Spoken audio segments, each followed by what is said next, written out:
Hello everyone, कैसे हैं आप सब। और आज मैं आपके लिए क्लास 10th का एक बहुत ही इंपॉर्टेंट और बहुत प्यारा सा टॉपिक लेके आया हूं जिसका नाम है अर्थमेटिक प्रोग्रेशन। बात करूं क्लास 10th के लिए अर्थमेटिक प्रोग्रेशन की क्या इंपॉर्टेंस है, तो भाई साहब बहुत ज्यादा जो है क्वेश्चंस यहां से आने वाले हैं। हाईली वेटेज चैप्टर जिसको कहते हैं ना, तो वहां से आपके क्वेश्चंस आएंगे, ध्यान रखिएगा। तो एक चैप्टर ये भी उसमें से है जहां से आपको बहुत सारे क्वेश्चन मिलने वाले हैं और क्लास 11th में भी आपके साथ रहेगा, क्लास 12th में भी इसके कॉन्सेप्ट आपके साथ रहेंगे। तो कहीं ना कहीं ये चैप्टर आपके साथ लगातार चलता रहेगा। और अभी फिलहाल बात करें क्लास 10th के लिए और क्लास 10th वाले बच्चों की, तो ये बहुत ही इंपॉर्टेंट है ये चैप्टर। तो थोड़ा सा हम इसे कॉन्सेप्ट को जानेंगे और उसके बाद इस पे क्वेश्चन सॉल्व करेंगे और इसके प्रीवियस ईयर क्वेश्चन सॉल्व करेंगे। तो फिर हम ज्यादा देर नहीं करेंगे, ठीक है। अब हम सीधे अपने मेन टॉपिक पे चलते हैं और सारी चीजें आपको समझाते हैं कि क्या मतलब है अर्थमेटिक प्रोग्रेशन। मतलब एपी। एपी होता है आपका combination of numbers set in definite orders. जैसे कि मान ली मैं लिखा 2 4 6 8 डॉट डॉट डॉट, ये मान लीजिए डॉट डॉट डॉट लगा दिया। अब ये आपके ग्रुप ऑफ नंबर्स हैं और डिफिनिट ऑर्डर में सेट किए। अच्छा, डिफिनिट ऑर्डर क्या मतलब, ये कि इनके बीच का डिफरेंस क्या है बेटा, सेम है। इनके बीच का डिफरेंस क्या है, सेम है। देखो इनके बीच का डिफरेंस कितना, 2। इनके बीच का डिफरेंस कितना है बेटा, 2। इनके बीच का डिफरेंस कितना बेटा, 2। तो एक ऐसा सीक्वेंस जिसमें टर्म और प्रीसीडिंग टर्म्स के बीच का डिफरेंस क्या होता है बेटा, सेम होता है। अब मैंने बोला टर्म और प्रीसीडिंग टर्म्स, यानी कि याद रखना इनके बीच का डिफरेंस नहीं, इनके बीच का। मतलब 4 - 2, याद रखिएगा 2 - 4 नहीं, ये गलत है। 4 - 2 यहां कितना देगा आपको, 2। 6 - 4 कितना देगा बेटा, यहां पे भी आपको 2 देगा। और 8 - 6 कितना देगा आपको, यहां पे देगा। तो देख रहे हैं एक डिफरेंस इनके बीच में लगातार सेम आते रह रहे हैं। जैसे ये नंबर आगे बढ़ रहे हैं लगातार डिफरेंस सेम आ रहे हैं। तो ऐसे सीक्वेंस जिसमें इनके बीच का डिफरेंस, नंबर्स के बीच का डिफरेंस आपका क्या आएगा बेटा, सेम आएगा। तो ऐसे सीक्वेंस को क्या बोलेंगे हम लोग, एपी बोलेंगे, ठीक है। तो ये एक सिंपल सा कॉन्सेप्ट था कि एपी क्या होता है। अब सुनिए, अगर मान लीजिए एपी तो मैंने बता दिया क्या होता है। अब देखिए मान लीजिए A comma B comma C comma D comma dot dot dot, ये आपका मान लीजिए कि ये एपी में है। ये पहले से दिया हुआ है कि ये आपका जो सीक्वेंस है वो एपी में है। तो इसके फर्स्ट टर्म की बात कर लेते हैं। फर्स्ट टर्म क्या होता है बेटा, जो स्टार्टिंग का जो पहला टर्म होता है ये फर्स्ट टर्म है। तो फर्स्ट टर्म क्या होगा, ए। इसको हम लोग दिखाते भी ए से ही हैं, ठीक। और बात करें कॉमन डिफरेंस की, उसको दिखाते हैं डी से। उसको दिखाते हैं बेटा डी। कॉमन डिफरेंस मतलब डी की वैल्यू निकालते हैं क्या, सेकंड में से फर्स्ट टर्म को माइनस करते हैं, बी माइनस ए, ठीक है। तो ये है आपका फर्स्ट टर्म, ये है आपका common difference of AP. First term को ए से दिखाते हैं और कॉमन डिफरेंस को डी से दिखाते हैं। और कॉमन डिफरेंस कैसे निकालते हैं, second term minus first term. अच्छा, अब ध्यान से सुनिए, मैं आपको एक और चीज समझा रहा हूं। क्या, अब आपने जान लिया कि एपी क्या होता है और आपने जान लिया कि फर्स्ट टर्म क्या होता है और कॉमन डिफरेंस क्या होता है।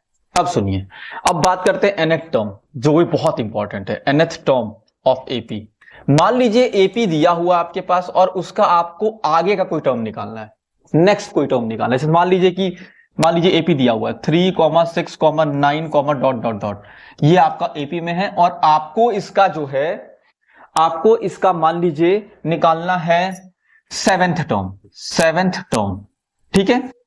तो आगे के टर्म निकालने के लिए आपको nth टर्म वाला फॉर्मूला पढ़ना पड़ेगा। फॉर्मूला क्या होता है, tn is equal to a plus n minus 1 into D. ये nth टर्म का फॉर्मूला होता है, ध्यान दीजिएगा। इसमें a क्या होता है बेटा, तुम्हारा फर्स्ट टर्म होता है, फर्स्ट टर्म। d क्या होता है, कॉमन डिफरेंस होता है। मैंने बताया है कॉमन डिफरेंस और फर्स्ट टर्म के बारे में अच्छे से। और ये n, ये पर्टिकुलर टर्म है जो आपको निकालना है, पर्टिकुलर टर्म टू फाइंड। यानी कि बात करें तो मेरे पास पहला एपी का जो फॉर्मूला आया है वो कौन सा है बेटा, ये वाला है। tn is equals to a plus n minus 1 into D. tn is equals to a plus n minus 1 into D. इससे आपको जो है किसी भी टर्म को फाइंड कर सकते हैं, ठीक है। तो एक काम करो, पहले आप इसको नोट डाउन कर लो, तब मैं क्वेश्चन पे चलता हूं, ठीक है। क्वेश्चन सॉल्व कराता हूं, यही इसका फॉर्मूला है। मैंने आपको सारी चीजें, बेसिक चीजें समझा दी हैं। चलिए अब हम लोग चलते हैं क्वेश्चन की तरफ। ठीक है, क्वेश्चन की तरफ चला जाए, क्वेश्चन की तरफ चला जाए, क्या किया जाए, चलो क्वेश्चन की तरफ चलते हैं हम लोग। पहले जरा मैं इसको इरेज कर दूं।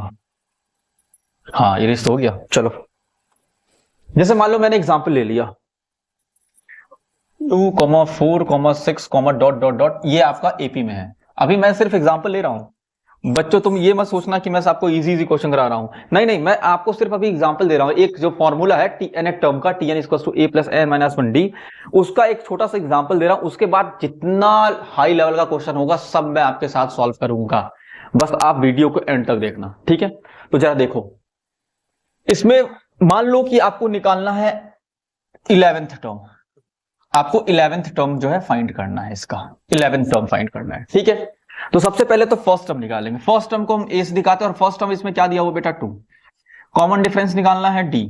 मैंने बताया था सेकंड में से फर्स्ट टर्म को माइनस करेंगे, 4 - 2 कितना आएगा बेटा 2।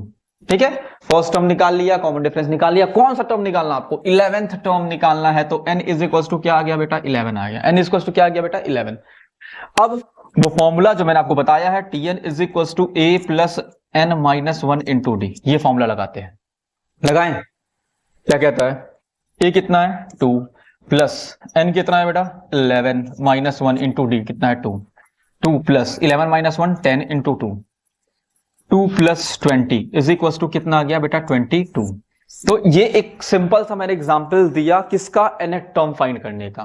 वो जो फॉर्मूला मैंने आपको लिखा था ना, मैंने बताया हुआ, मैंने समझा भी रहा हूं मैं आपको कई बार कि बच्चों फॉर्मूला तब तक आपके लिए फायदेमंद नहीं है जब तक आप उस पर क्वेश्चन या एग्जाम्पल सॉल्व नहीं कर रहे हो। जैसे जैसे आप एग्जाम्पल सॉल्व करेंगे, क्वेश्चन सॉल्व करेंगे, उस पर फॉर्मूला आपके दिमाग में अपने आप सेट होता जाएगा। आपको कहीं पे मैथमेटिक्स का कोई भी फॉर्मूला रटने की जरूरत नहीं है, क्योंकि हर एक फॉर्मूले पे अगर आप क्वेश्चन सॉल्व करते हैं तो आराम से जो है आपको फॉर्मूला लर्न हो जाएगा। ठीक है, तो उस फॉर्मूले का एक मैंने आपको ये बेसिक सा एग्जाम्पल दे दिया है। फिलहाल मैं इस वीडियो को यहीं पे एंड कर रहा हूं, क्योंकि मैं वीडियो को बहुत ज्यादा लॉन्ग नहीं करना चाहता हूं।